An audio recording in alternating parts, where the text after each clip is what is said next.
घर के अंदर, और सनफ्लावर कभी हो। और कौन सा तेल खाते हैं साइड में, और कौन सा तेल खाया जाता है घर के अंदर? ज़्यादा खाता है, सरसों का ही ज़्यादा खाता है। तो बेसिकली सरसों है। अगर हम लोग केरला जाते हैं तो वहाँ पे कोकोनट ऑयल खाया जाता है, जो कि यहाँ पे हम लोग बाल को लगाते हैं। मेरा बाल गायब हो गया, आदत बात है।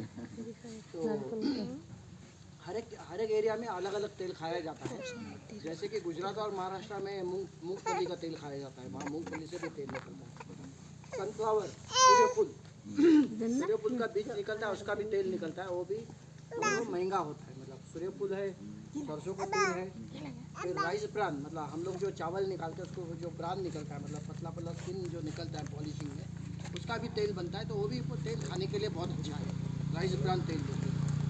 और वो भी तेल कम निकलता है तो महंगा होता है। सब तेल से दाम देखोगे तो ये जो पाम ऑयल का जो फल है वो आता है, खजूर जैसे पेड़ आता है, आपका नारियल जैसे पेड़ आता है, उसका जो फल निकलता है, उस फल से जो तेल बनता है, उसका तेल सबसे सस्ता होता है, क्योंकि हर हेक्टर में या हर बीघा में उसका उत्पादन ज़्यादा है कोई और तेल से। तो इसलिए उसका जो बेनिफिट है वो फार्मर को बेनिफिट ज़्यादा मिलता है, क्योंकि ज़्यादा आउटपुट मिलता है। अभी ये तो तेल जो है प्रेजेंटली हम लोग इंडोनेशिया मलेशिया से इंपोर्ट करता है गवर्नमेंट ऑफ इंडिया, क्योंकि हमारे पास जो तेल बनता है पूरे भारत में वो इतना तेल नहीं बन पाता है। क्योंकि हमारे पास चाहे मूंगफली हो, सरसों हो, चाहे आपका राइस ब्रान ऑयल हो, चाहे सनफ्लावर हो, सोया का ऑयल भी काफ़ी चलता है, तो सोया हो, तो इंडिया में इतना बन नहीं पा रहा है। तो इसलिए इंडिया से इंपोर्ट होता है ये तेल, इंडोनेशिया मलेशिया से।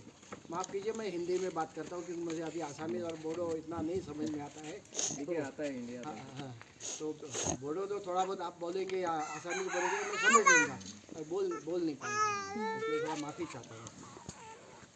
तो ये तेल इंपोर्ट होता है तो ऑलमोस्ट 8 मिलियन टन, मतलब 80 लाख टन, 80 लाख इंटू फिर हज़ार, उतना केजी हर साल में इंपोर्ट करता है गवर्नमेंट।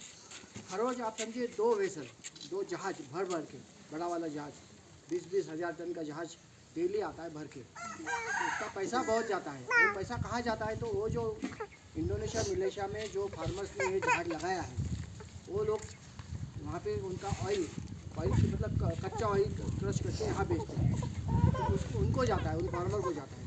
तो गवर्नमेंट ऑफ इंडिया ने सोचा कि इतना हम लोग पैसा बाहर खर्चा करते हैं, तो उसके जगह पे हम लोग यहाँ ही हमारे फार्मर्स को, हमारे अपने लोगों को हम लोग क्यों नहीं उसको आगे बढ़ाएं। तो उन्होंने पूरा भारतवर्ष का पूरा स्टडी किया, पूरा अभ्यास किया कि कौन सा ज़मीन सूटेबल है। इसमें 4-5 जगह जो अच्छे से चूज़ किया गया। एक तो आसाम है, आसाम का जो एरिया है वो सैंड मिश्रित, बालू मिश्रित आपका ज़मीन है, वो इस प्लांट को लगता है। फिर टेम्परेचर भी उसी अनुसार आपका टेम्परेचर भी है। तो ये जो झाड़ है, जैसे यहाँ सुपारी आता है, नारियल आता है, वैसे ये झाड़ का भी फल इस एरिया में आराम से आ जाएगा।